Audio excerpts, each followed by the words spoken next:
You're like the color commentary. Oh, cool. From Sunset Lanes in Beaverton, we're here for the title matches of today's JBT event. We got the women's series on the right, so we'll catch some of that today, and we're going to focus also on the handicap title match, which is halfway done. 13-year-old Max Polhill in a battle against the birthday girl, 17-year-old Jordan Hurd. That's a nice spare for Max there in the 6th. Even though he's 4 years younger, he's giving 9 pins. How rude of us. He's got to win by 9 to tie and 10 to win over Jordan. Someone's going to win their first title. Both have a couple top 5s, but neither one has a win with us. Lieber, just off a 4th place finish in the main draw, has a chance to win the women's series there. She's taking on Mattson for the 2nd straight day in the women's series. As Polhill comes up light, leaves a little cluster there. Brianne beat Corrine in yesterday's women's series title match for the first of 3 wins she needs to get into the girls' TPC. Max is going to switch balls and still play it off the strike line here at the spare. Got to avoid the chop, and he does. Nice job. Yeah. Just shove whatever you need to shove. Jordan qualified first today. She was at or near the top of the leaderboard. It ended up at plus 136 for 8, so pretty low scoring again today. We bowled on a sport type pattern for the 2nd consecutive day. It's called Abbey Road. For those of you who follow us closely, want to look that up, one of those Kegel patterns. Thought it might be a little higher scoring today, but they struggle a bit. Hurd is wide right there. She was fighting Tessa Frierson for the lead all day long, going back and forth. Tessa eventually wound up 5th in the stepladder and beat Jamila Ousley and David Scott in the stepladder before Max beat Tessa to set up the title match here. Tricky spare for Jordan, tough to carry out that 7 with everything else. Oh, almost prophetic, leaving the 7 and gets something to tap it out there at the end. Nice job. Max, meanwhile, qualified at 116, right behind. Took a score of minus 27 or better today to make the cut. So higher scoring than yesterday's really difficult pattern, but still definitely challenged the bowlers. Here's your Hurd spare working in the 8th. Hasn't struck yet. No, best shot of the title match, but a stubborn 10 pin. There's no way to treat a birthday girl, you stupid pins. How dare you. On a 142 average, had a high game of 200 even today. In trouble right now, has to spare this up. That looks a little better. There you go. Nicely done for Hurd. Leads by 2, getting 9 more, so overall leads by 11. Max's little brother, Sebastian, is a JBT champion. That's always interesting when the younger brother has the titles and the older brother doesn't. We'll see if he can correct that here in the next couple minutes. Light again, and another tricky little cluster there. The 2-5 has to watch the chop again.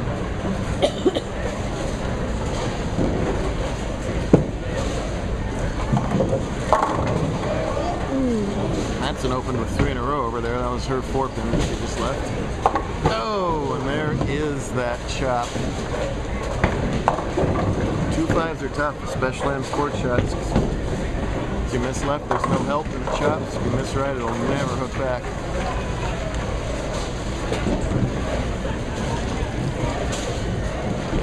Drilled by 15 on the board now. Got to put it out of your head and throw it good here in the 9th. He is. He does. All right. Big rebound strike there for Max. Anything can happen once you get that strike in the 9th.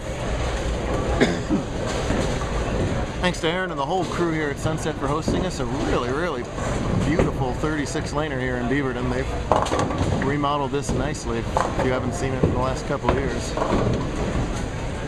Oh, another light hit by both bowlers, and this time another tricky spare, this time a bucket to shoot at. There's about 48 different ways to chop a bucket and 1 or 2 to make it. I hope she picks the 1 or 2. That's an annoying spare. Not what you want to shoot in the 9th frame. Still hasn't struck in the match, but has the lead.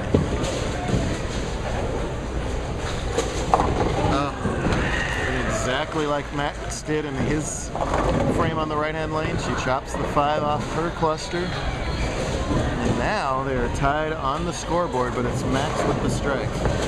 Boy, who's going to show up and perform here in the 10th frame? As Corrine continues to perform over there, she's got a 4-bagger to even up her game against Brienne. Here we go, 10th frame. Oh, it's not going to get back. Oh, and worst, it washes out. Well, if she misses this, that really magnifies the potential for a tie here. If she makes it, that will likely force Max to get the first strike in the 10th.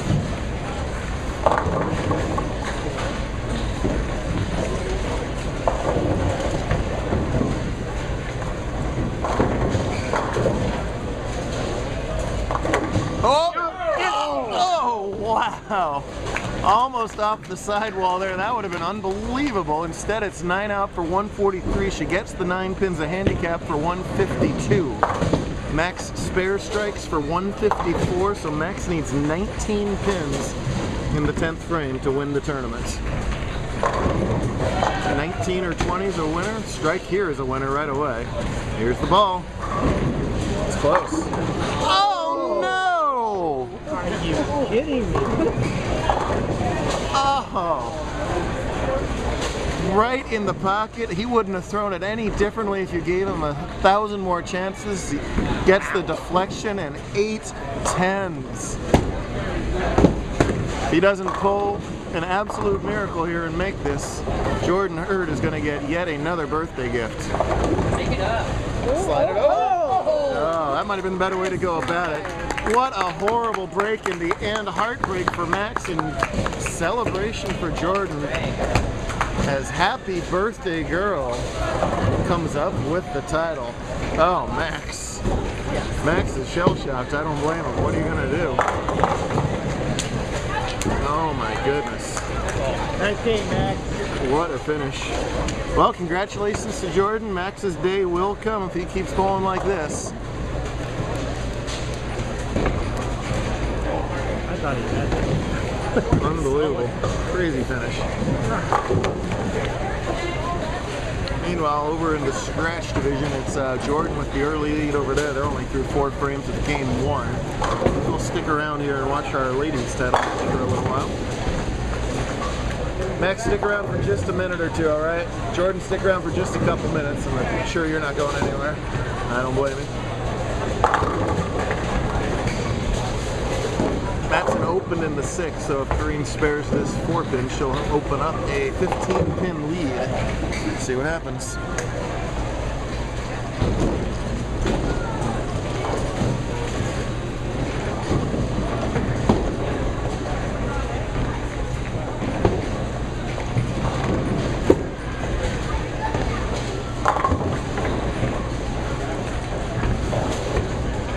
Oh no.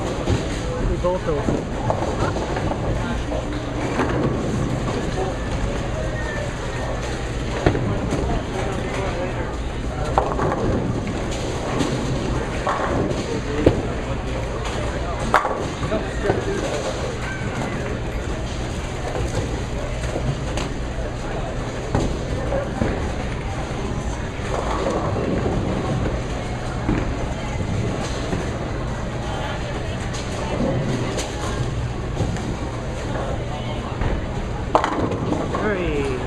Nice comeback.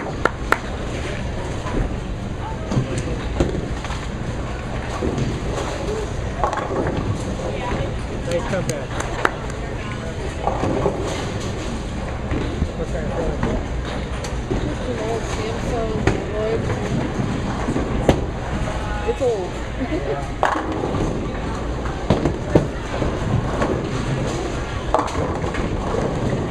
I don't play that. It's something I can talk about.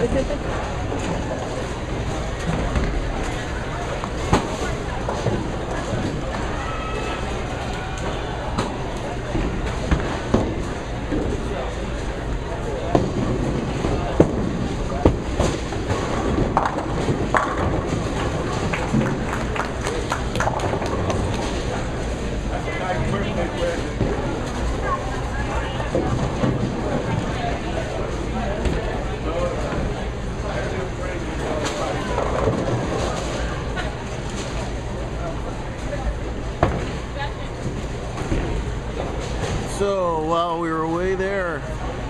Mattson spared in her 7th. Green struck in her 7th after missing that 4-pin to make it a 3-pin game only. And we're going to stick around one more second because I guarantee you that is the first 2-4-5 7-10 we have ever had on video. $5 scholarship is fair. Now this is a fun one because this is not that difficult. If you make a normal 2-4-5 with the ball to the left of the 2, everything else should deflect into everything else. This would be a treat if she can make this. That's good right there. Yeah! There you go. Shooter!